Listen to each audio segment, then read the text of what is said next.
গতবারের চেয়ে এবার কোরবানির পশুর কাঁচা চামড়ার দাম ৫ টাকা বাড়িয়েছে সরকার।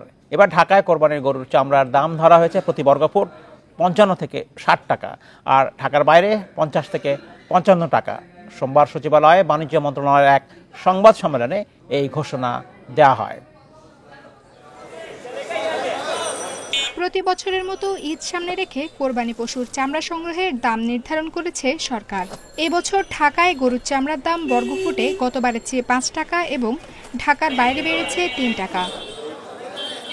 গত বছর ঢাকায় প্রতি বর্গফুট গরুর চামড়ার দাম ছিল ৫০ থেকে ৫৫ টাকা ও ঢাকার বাইরে ৪৭ থেকে ৫২ টাকা।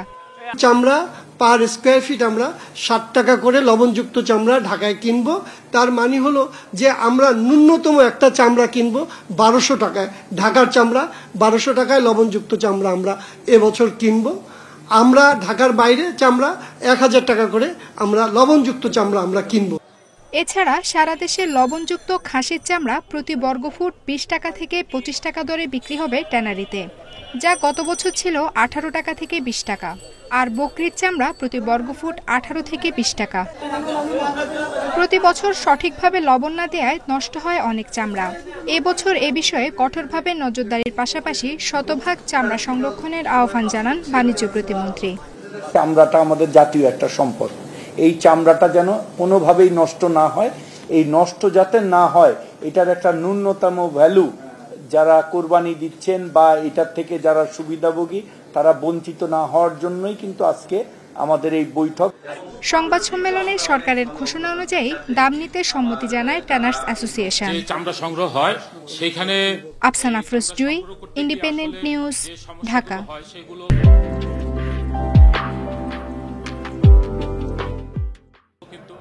এসব নিয়ে আলোচনা করতে মোহাম্মদপুর থেকে আমাদের সঙ্গে যোগ দিচ্ছেন চামড়া শিল্প গবেষক জালাল উদ্দিন আহমেদ। জনাব আহমেদ, আপনাকে স্বাগত জানাচ্ছি, আশা করছি আপনি ভালো আছেন। আমরা বলছিলাম চামড়ার দাম নির্ধারণ করা হয়েছে এবছরের জন্য, গত বছরের চেয়ে গড়ে ৫ টাকা বাড়ানো হয়েছে এবছর। এই যে মূল্য নির্ধারণ করা হলো, এতে আপনি কতটা সন্তুষ্ট যে এই দাম চামড়া শিল্পের জন্য উপকারী হবে এবার? ধন্যবাদ আপনাকে।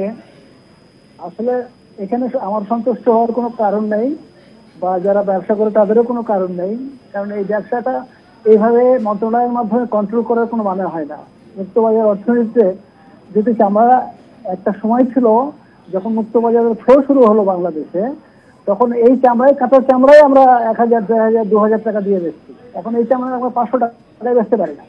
সুতরাং এই যে ১০ টাকা ৫ টাকা বাড়িয়েছে, এটা নিয়ে আমার মনে হয় এই সামান্য ছোটখাটো ব্যাপার নিয়ে মন্ত্রণালয়ের আরো কাজ আছে। এগুলো নিয়ে ঘাটাঘাটি করার কোনো দরকার নাই। যারা চামড়ার ব্যবসা করে, যারা আড়তদার, যারা ট্যানারি মালিক, এটা তাদেরকে দিয়ে সমন্বয় করা উচিত আমার মনে হয়। কিন্তু এই যে দাম নির্ধারণ করা হলো, কখনো কখনো কোরবানির সময় কিন্তু এক ধরনের অনিশ্চয়তা দেখা দেয় যে একেবারেই মূল্য কমে যায় বা মূল্য পড়ে যায়। সেখান থেকে কি একটা সুবিধা হবে না? অন্তত একটি, আমি যদি বলছি সর্বনিম্ন দাম তো সরকারের পক্ষ থেকে নির্ধারণ করা হলো, দামটা তো এর চেয়েও নিচে কমতে পারতো। না না, ঠিক আছে, এটা ভালো কথা বলেছেন। কিন্তু এই যে দামটা নির্ধারণ করা হচ্ছে ৬০ টাকা, ধরেন গরুটা ৬০ টাকা করেছে, ১০ টাকা বাড়িয়েছে, গতবার ৫০ টাকা ছিল ঢাকা কেন্দ্রে। কিন্তু এটা আর কতটুকু বাড়বে? কিন্তু এটা যদি মুক্ত থাকতো, আমার তো মনে হয় তাদের চাহিদা অনুযায়ী তারা ঠিক মতোই করতে পারতো এবং সেখানে কোনো হতো না। আগে তো হয়নি কোনো সময়। সিন্ডিকেট তো এখন এই কর্পোরেট জগৎ আসার পরে কিন্তু আমাদের বাংলাদেশে এসবগুলো হচ্ছে, গরিব মানুষের কষ্টটা হচ্ছে বেশি। যে দাম নির্ধারণ করা হলো সেখানে যারা অংশীজন তারা তো ছিলেন মোটামুটি মন্ত্রণালয়ে, তাদের সম্মতি নিয়েই হয়তো করা হয়েছে। কিন্তু প্রশ্ন হচ্ছে যে চামড়ার আসল যে দাম সেটা কি আসলে যারা ভোক্তা তারা পাচ্ছেন কিনা? চামড়াটা আসলে লবণ দেওয়া চামড়া কিনে নেবেন হচ্ছে ট্যানাররা, সেখান থেকে তারপরে তো আসলে এটাকে শোধন করা হবে। সেই প্রক্রিয়াতে কোনো পরিবর্তন আনা উচিত। আপনি বলছেন যে মুক্তবাজার অর্থনীতি অনুযায়ী এই দাম বাজারে নির্ধারণ করা উচিত। এই দাম কি হবে? হ্যাঁ হ্যাঁ, সেটাই। কাঁচা চামড়ার মানে যে ব্যবসা, এটা কিন্তু বহু হাত বধু হয়ে তারপরে কিন্তু ট্যানারিতে আসে। সুতরাং তারা যদি পার স্কোয়ার ফিট বাদ দেন, পার পিসেও যদি ৫ টাকা করে লাভ করে, তাহলে তো সেখানে আপনি বাদ দিয়ে দেখেন যে গরু জবাই করলো যে ঘর থেকে, সেই ঘরে কত ধাপ পরে সেটা পায়। সুতরাং সে ৫০০ টাকার বেশি বেচতে পারে না। আমি তো আমার অভিজ্ঞতা থেকে বলছি, গত বছর হয়েছে পায়, আর আগের বছর তো ফেলে দিতে হয়েছে, অনেক কিছু হয়েছে। এটা তো আমাদের অভিজ্ঞতা।